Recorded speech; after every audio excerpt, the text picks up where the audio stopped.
Hey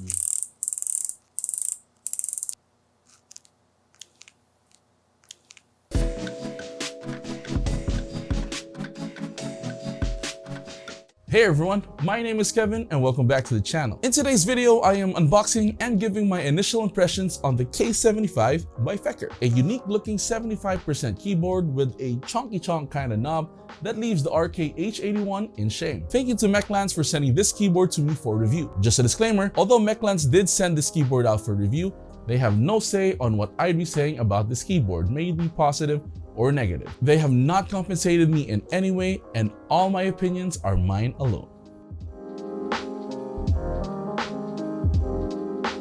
The K75 comes in a sleek box that shows the keyboard size, some branding, and information about the tri-mode connectivity from Feker. When you open up the box, you get the K75's manual, a USB-C cable, a plastic keycap puller, a plastic dust cover, and the K75 in all its chunky glory.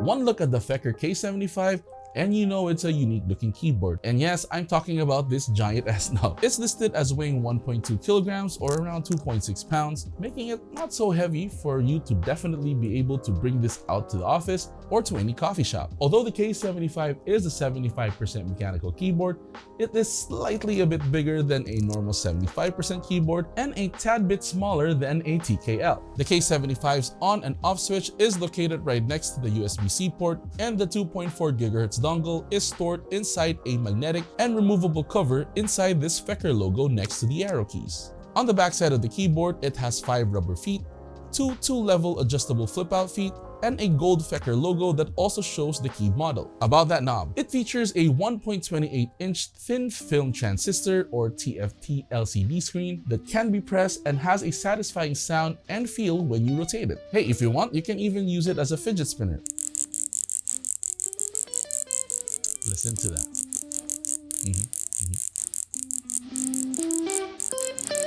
The K75's PCB features a 5-pin hot-swappable south-facing socket, which means it'll have no interference with cherry profile keycaps, although it does not have the best RGB output. But because of the Feker Corgi linear switches and its LED diffuser thing, this keyboard's per key RGB is still vibrant even at its lowest brightness settings. In most of the listings I've read, the Feker K75 has some sort of gasket structure, which we'll definitely find out in the next video, which is the teardown/will we be modding this keyboard video. Just note that some of the YouTubers that have unboxed this have unboxed or also shown some screws that can be used for top mounting. Mine didn't come with that, but that makes it even more interesting to see what's inside this keyboard. So stay tuned for part 2.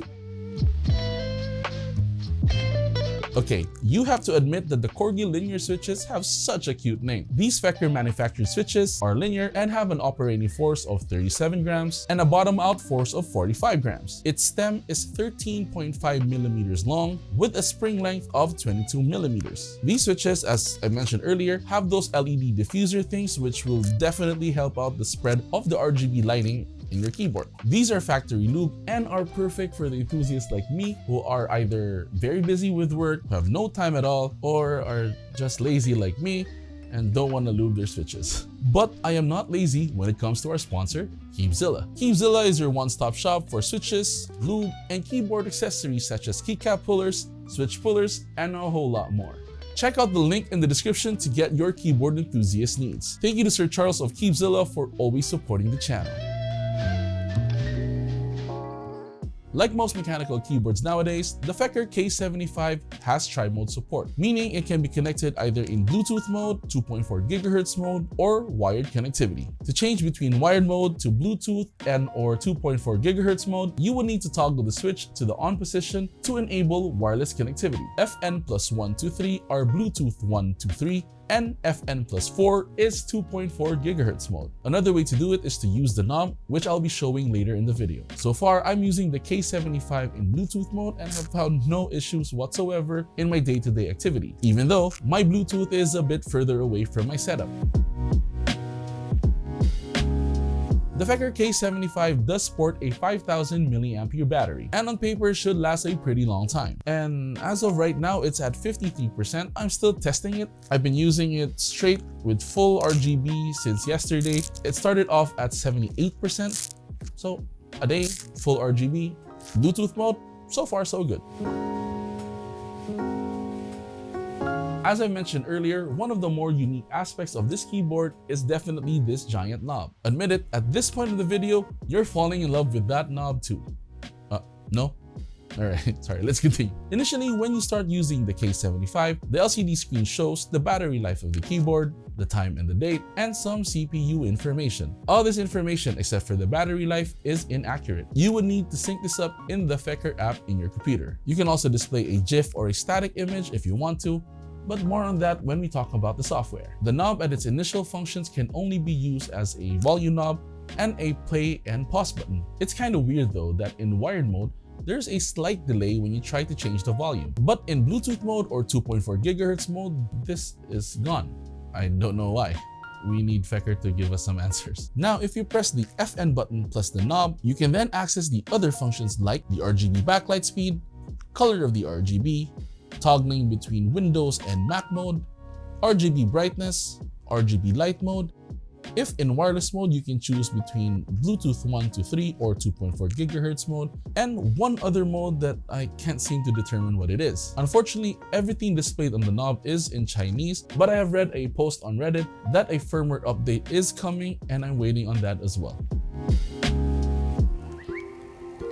I've had the pleasure of trying out other softwares from other manufacturers such as RK, Acco, and EpoMaker. And I can say that the Feker software is as easy and has a bit more customizability options for you. In the main tab, you can change each key setting to whatever you want and add the macros you created.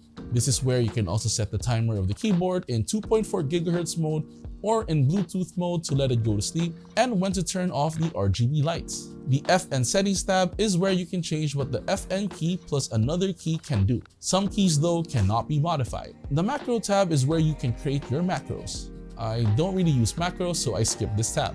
The screen tab is where the fun is and where people will really enjoy tinkering. You have the option to create your own GIF with multiple images, set the delay in between each image, and preview this animation before you upload it to the LCD screen on the board. You can also choose to upload just a static image instead. You can then save the picture or the animation in case you need to upload this to the keyboard again in the future. In the other setting tab is also where you can synchronize the time, weather information, and system temperature to your screen. Please take note that you can only choose either of these, meaning you can only choose to display a static image or a GIF or the system information. Also, you would need to resync the weather and system temp every time you turn the keyboard on and off. In the light tab is where you guessed it, change the RGB settings. You can even set each key to a color you would like and save that to have access to it in the future. The Share tab is where you can share your macros, animation, and RGB settings. You can also download what other enthusiasts have done and sync it to your K75. The My Account tab is where you can register, log in, and change your password. This is also where you can back up the settings you've created to the cloud or restore those settings to overwrite the current ones in your keyboard. The About tab is where you can update the software version, keyboard firmware version, language settings, and other settings you might want to take a look at. This is also where you can change the software color's appearance by using a background picture or changing the background color. If you're having a hard time finding the K75 software, don't worry, I got you. I have a link in the description to a Google Drive where you can download it, which is safe because I'm also using this right now. So I think this is safe. I think. It's definitely safe. It's from MechMans, so you can download it.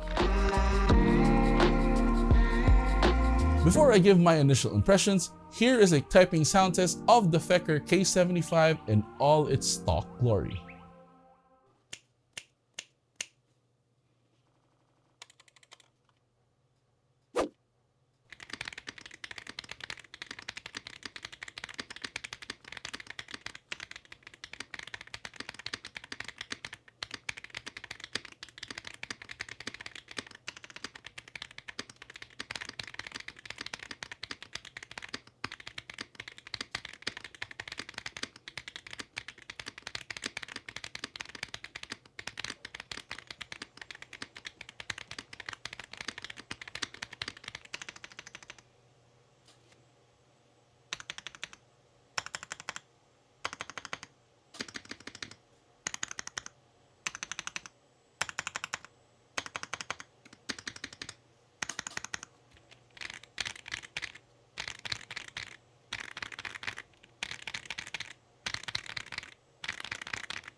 the Feker K75 is really good out of the box. The included Corgi linear switches sound and feel great to type on. And not surprising and also not that big of a deal, the stabs are really good, which should be because of the price range we have to buy this keyboard at. Speaking of price, do I think it's worth it? The Feker K75 is definitely a great keyboard, but for $90 to $100, depending on where you get it, I think we can get a better value keyboard for half the price if we're talking about functionality only. The LCD screen is cool, and for the number of functions you can do with it, it's okay, but it's a little bit too gimmicky for me at least. But having to choose between having a GIF or a static image and displaying the system information, for me, I think it's not really good. I would have preferred if Feker gave us an option to swap with either of that, and I hope that they can give this update in the upcoming firmware, as well as a choice of what language to display on the screen. The other functions of the screen are helpful, but not that helpful. The few things that I can see